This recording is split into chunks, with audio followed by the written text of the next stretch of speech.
Según los psiquiatras de la Organización Mundial de la Salud, 450 millones de personas en el mundo tienen un trastorno mental. 3 veces las poblaciones metropolitanas de Tokio, Nueva York, Los Ángeles, Londres, París, la Ciudad de México, Mumbai, Milán, Madrid, Toronto, Washington, Atenas, Melbourne, Hong Kong, Singapur, Roma y Berlín combinadas. ¿Hay realmente esta cantidad de enfermos mentales o es solo un caso de buen marketing?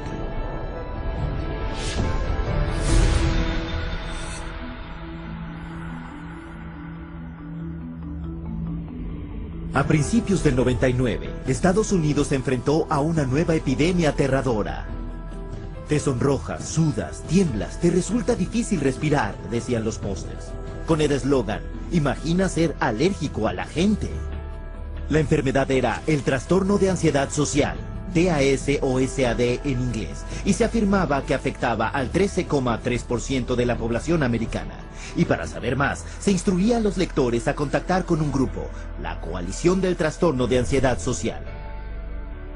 Lo que al público no se le dijo era que tanto la coalición como la campaña las había creado una agencia de relaciones públicas y era financiada por una empresa farmacéutica.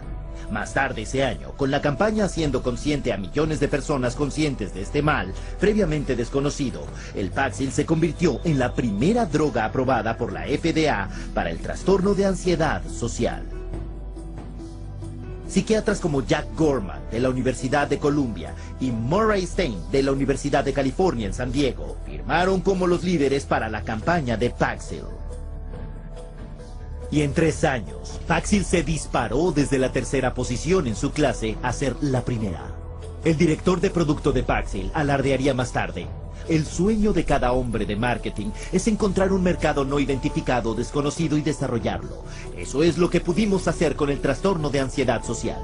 La competición del Paxil se fijó en esto. Ese mismo año, Pfizer consiguió la aprobación de la FDA para vender su antidepresivo Zoloft para el tratamiento del trastorno del estrés postraumático. Contrataron también una firma de relaciones públicas para crear su propio grupo de líderes psiquiátricos y les pagaron para difundir sus noticias sobre el trastorno. Esta campaña afirmaría que 1 de cada 13 personas desarrollaba este trastorno en su vida. Y esto incluía a quien viera un acto de violencia, un desastre natural o un evento angustioso. Y como con Paxil, las ventas del Zoloft subieron por las nubes. For the psychiatric drugs, the goal is to have as many people on them as possible. So the way to do that is to convince normal people that they have some defect or mental disease or condition that requires treatment. So I mean that's the way they do it. They hire these big marketing companies that come up with these campaigns. We're going to tell you about your disease so that you can lead a happier, healthier life. Oh, and by the way, we have a drug too that helps to treat this disease.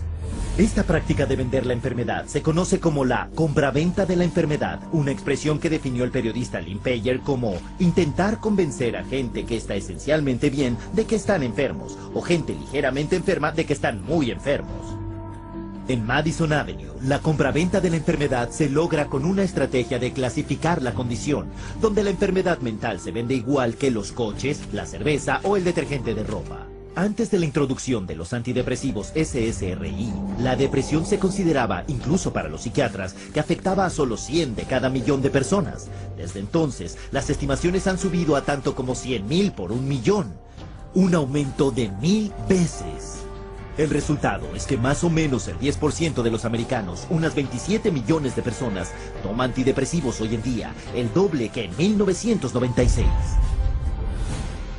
Very good marketing. That all, expressions of human emotion, deep sadness and fear and anger and whatever else they happen to be, are now classified as, a major problem, a psychiatric problem, a psychological problem that needs to be dealt with drugs. Otra enfermedad psiquiátrica, el trastorno bipolar, se consideraba raro, afectando solo a una décima parte del 1% cuando se introdujo en el DSM-3.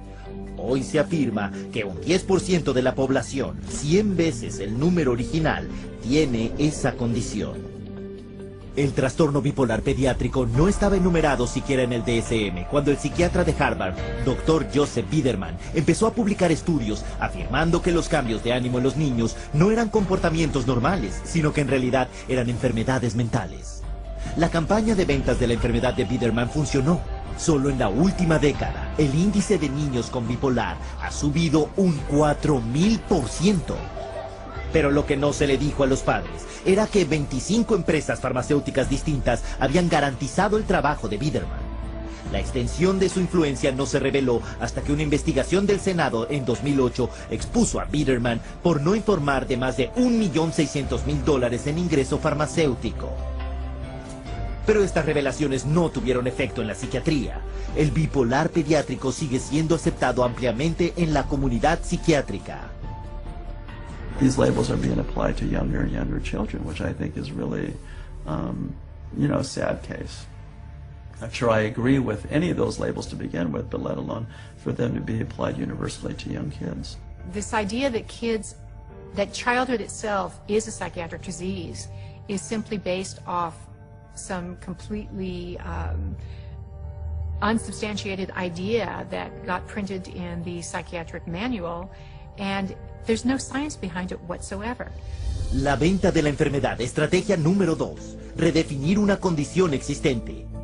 Esta táctica toma un estado de ánimo normal y lo redefine como una enfermedad psiquiátrica que ahora tiene que tratarse con drogas. Ejemplo, la tristeza invernal. Una condición mental común relacionada con la falta de sol en los meses de invierno, pero redefinida por los psiquiatras como el trastorno afectivo estacional, una enfermedad psiquiátrica que requiere tratamiento psiquiátrico. Otro ejemplo, consideremos el cambio de emociones en la menstruación de la mujer, creada por los psiquiatras como trastorno disfórico premenstrual. Una enfermedad mental descubierta no en el laboratorio, sino en el departamento de marketing del fabricante de drogas, Eli Lilly. When Prozac patent came up, they realized they needed to come up with some sort of new to keep the money rolling in, and they came up with a new disorder. They just made it out of thin air. The premenstrual dysphoric disorder, the PMDD, and then the new wonder drug, which was Serofem, which if you look at Serofem on the back of the label, it just says, this is Prozac. And they were able to keep that patent so that nobody else could make it, so that they could keep that money rolling in. Many of the drugs today are simply drugs repackaged. They're drugs that had a patent and now are generic, or now get called something else, or they decide now to use them for something else.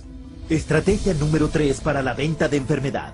Crear una condición nueva para una necesidad del mercado no satisfecha. La mayoría de los consumidores no ha oído hablar del concepto del marketing de la enfermedad para sacar beneficio, pero para los que están en la publicidad y los fármacos es bien conocido. Un informe de 2005 de comprensión de la empresa Reuters para ejecutivos de compañías farmacéuticas observa que la capacidad de crear nuevos mercados de enfermedades aporta una cantidad indecible de miles de millones de ventas de fármacos y que los próximos años presenciarán todavía más creación de enfermedad patrocinada por las corporaciones. La venta de la enfermedad funciona. Incluso gente sin enfermedades mentales pueden ser consideradas en riesgo y que se les recomiende un tratamiento de drogas. Un estudio publicado en el diario de la Asociación Médica Americana instaba a todas las víctimas de ataques al corazón a tomar un antidepresivo para prevenir la depresión, estuvieran deprimidos o no. Luego se descubrió que los autores tenían una relación financiera no revelada con el fabricante del antidepresivo, Lexapro. El drogado preventivo es la onda del futuro. Como un experto dijo, por lo visto hay una cantidad de dinero ilimitada que ganar con el marketing farmacéutico de los remedios para las enfermedades, y todavía más de los remedios para reducir los factores de riesgo para la enfermedad. Estas astutas campañas de ventas de la enfermedad, 100 millones de personas en el mundo están hoy en día tomando psicotrópicos. Y como resultado, la industria de los psicotrópicos está ganando más de $150.000 cada minuto. Un asesor del consumidor dijo, puedes vender cientos de millones de dólares de una droga, hasta una mala, si tienes la campaña de marketing correcta.